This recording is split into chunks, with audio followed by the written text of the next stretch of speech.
Migraine എന്ന് പേര് പറയപ്പെടുന്ന തലവേദന അത് അസഹ്യമായ വേദനയായിരിക്കും. അത് പൈശാചികമാണോ? അല്ലേ? അതിൽ പൈശാചികവുമുണ്ട്, അല്ലാത്തതുമുണ്ട്. അതിൽ ഒന്ന് രണ്ട് അടയാളങ്ങൾ കൊണ്ട് ഒക്കെ അത് മനസ്സിലാക്കാൻ പറ്റും. അസുഖം ഈ മൈഗ്രെയിൻ വരുന്നവർക്ക് സാധാരണ അധികവും സ്ത്രീകളിലാണ് ഇത് കാണപ്പെടുക. കഠിനമായ തലവേദന. ഒന്നുകൂടെ പറയുകയാണെങ്കിൽ മുസ്ലിം സ്ത്രീകളിൽ കാണാൻ സാധ്യത കൂടുതലാണ്. അതിൻ്റെ കാരണം ഈ മഫ്തയും ഹിജാബുമൊക്കെ ധരിച്ച് പുറത്തു പോകുമ്പോൾ പലരും ശ്രദ്ധിക്കാറില്ല. നമ്മളൊരു സേഫായിട്ടുള്ള സ്ഥലത്ത് എത്തിക്കഴിഞ്ഞാൽ പിന്നെ ഒരല്പം അതൊക്കെ ഒന്ന് മാറ്റി, ആ ഹിജാബ് ഒന്ന് തലയിലുള്ള തട്ടമൊന്ന് മാറ്റി, ആ വിയർപ്പൊക്കെ ഒന്ന് പോകുന്ന വിധത്തിൽ ഒന്ന് റിലാക്സ് ചെയ്യുന്ന ഒരു ചുറ്റുപാടുണ്ടാവണം. അങ്ങനെയല്ല എങ്കിൽ പ്രതിരോധശേഷി കുറഞ്ഞവരിൽ പെട്ടെന്ന് തന്നെ ഈ മൈഗ്രെയിൻ പിടിപെടാൻ സാധ്യതയുണ്ട്. അപ്പോൾ സ്ത്രീകളിലാണിത് ധാരാളമായി കാണപ്പെടുന്നത്. ഈ മൈഗ്രെയിൻ്റെ മറ്റൊരു പ്രത്യേകതയാണ് അത് വരുന്നതിൻ്റെ മൈഗ്രെയിൻ ആരംഭിക്കാൻ പോകുന്നതിൻ്റെ 1-2 ദിവസം മുമ്പ് ഈ വ്യക്തിക്ക് അതിൻ്റെ അടയാളങ്ങൾ അറിയാൻ പറ്റും. ഇന്ന് തന്നെ അതിൻ്റെ ലക്ഷണങ്ങൾ കണ്ടു തുടങ്ങും. നാളെയോ മറ്റന്നാളോ മൈഗ്രെയിൻ ഉടനെ ആരംഭിക്കും. അസഹ്യമായ വേദനയായിരിക്കും. ചിലപ്പോൾ ചിലർക്ക് 2 ദിവസം അല്ലെങ്കിൽ 3 ദിവസം, ചിലർക്ക് ഒരാഴ്ച വരെ നീണ്ടു നിൽക്കാറുമുണ്ട്. ഇതിൽ ഏറ്റവും പ്രധാനമായി ശ്രദ്ധിക്കേണ്ടത് എന്ന് പറഞ്ഞാൽ 50% ആളുകൾക്കും മരുന്ന് കഴിച്ചാൽ, ഗുളിക കഴിച്ചാലും ഇതിന് മാറ്റം ഉണ്ടാവൂല എന്നുള്ളതാണ്. അവർക്ക് മാറണമെങ്കിൽ ഈ ലക്ഷണം കണ്ടു തുടങ്ങുമ്പോൾ മരുന്ന് കഴിക്കുകയാണെങ്കിൽ ഏറെക്കുറെ ആശ്വാസം ലഭിക്കാനും ആ മൈഗ്രെയിൻ അതിൻ്റെ ആ ഒരു പൂർണ്ണമായ വേദനയോടുകൂടെ വരാതിരിക്കാനും തടഞ്ഞു നിർത്താനും സാധിക്കുമെന്നതാണ്. അപ്പോൾ മൈഗ്രെയിൻ ഏതൊരു അസുഖവും പൈശാചികമായ ഷർറ് കൊണ്ടുള്ളതുമുണ്ട്, അല്ലാത്തതുമുണ്ട്. തലവേദന അധികവും പൈശാചികമായ ബുദ്ധിമുട്ട് തന്നെയാണ്. സ്ത്രീകളെയാണ് കൂടുതലും അത് ബാധിക്കുക.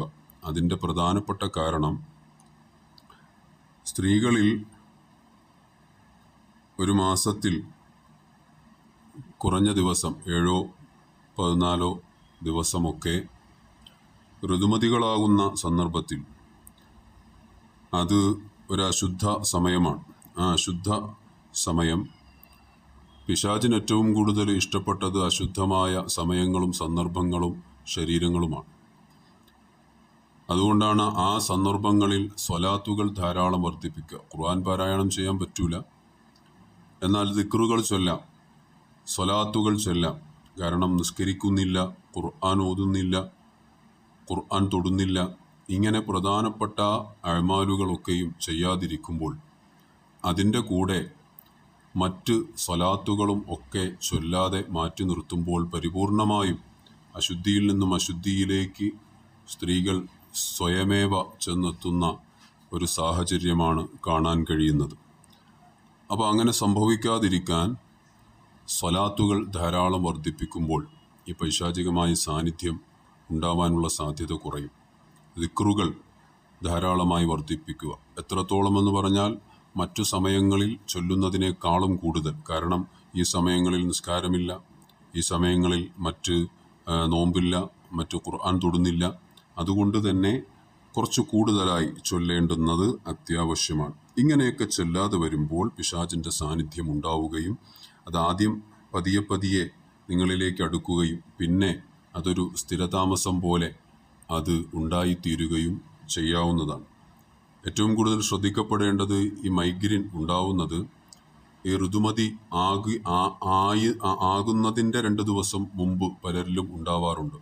അത് പൈശാചികമായിട്ട് ഉള്ളതാവാൻ തന്നെയാണ് 75% സാധ്യത. ചിലരിൽ ഋതുമതിയായി അതിനുശേഷം കുളിച്ചതിന് ശേഷം ശുദ്ധിയായതിനു ശേഷം ഉടനെ ആരംഭിക്കാറുണ്ട്. പിന്നെ ഒരു 2-3-4 ദിവസം ഉണ്ടാകുന്ന ഒരു രീതിയും കാണാറുണ്ട്. അതും പൈശാചികമായി ആവുന്നത് തന്നെയാണ് കാരണം. ഇത് വളരെ കാലമായി നീണ്ടു നിൽക്കാറുണ്ട്. ചിലർക്ക് വർഷങ്ങളോളം അവരെ ബാധിച്ച് ഇനി അതൊന്നും വിട്ടുപോകില്ല എന്ന് കരുതി അതിനെ സഹിച്ച് മുന്നോട്ട് പോകുന്നവരുണ്ട്. ധാരാളം അമലുകൾ അതിനുവേണ്ടിയുണ്ട്. അത് മാറ്റിയെടുക്കാവുന്നത് തന്നെയാണ്. അപ്പോൾ നിങ്ങൾക്ക് ചെയ്യാൻ പറ്റുന്ന ഏറ്റവും അടിസ്ഥാനപരമായിട്ട് 1-2 ചെറിയ കാര്യങ്ങൾ ഒന്ന് പറയുകയാണ്. അതിൽ ഒന്നാമത്തേത് സൂറത്തുൽ ഫാത്തിഹ. ഫാത്തിഹ എല്ലാവർക്കും ഓതാൻ അറിയുന്നതാണ്, അതുകൊണ്ടാണ് അത് പറയുന്നത്. സൂറത്തുൽ ഫാത്തിഹ ഈ തലവേദന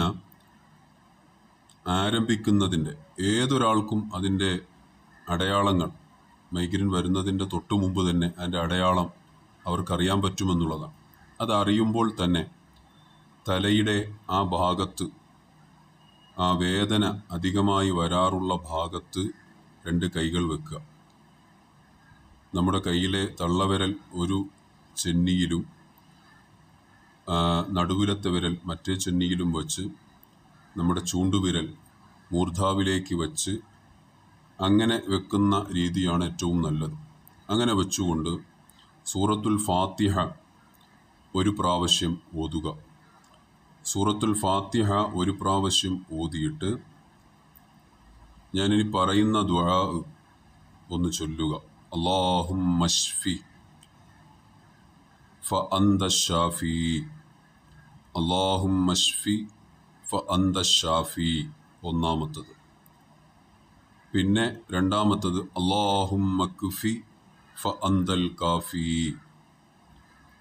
അല്ലാഹുമ്മ ക്ഫി ഫഅന്തൽ കാഫി. മൂന്നാമത്തത് അല്ലാഹുമ്മ ആഫി ഫഅന്തൽ മുആഫി, അല്ലാഹുമ്മ ആഫി ഫഅന്തൽ മുആഫി.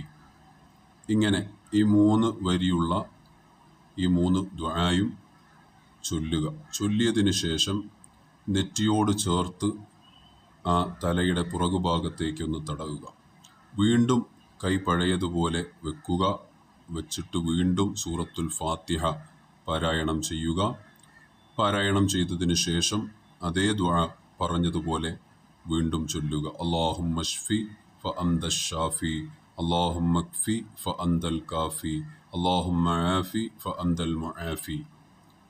രണ്ടാമത്തെ പ്രാവശ്യവും നേരത്തെ പറഞ്ഞതുപോലെ തലയിൽ ഊതുക, തലയിൽ തടവുക. മൂന്നാമത്തെ പ്രാവശ്യവും ഇതുപോലെ ഫാത്തിഹയും ഈ ദുആയും ചൊല്ലിയതിന് ശേഷം വീണ്ടും ആ നെറ്റിയോട് ചേർത്ത് തലയുടെ പുറം ഭാഗത്തേക്ക് തടകി വിടുക.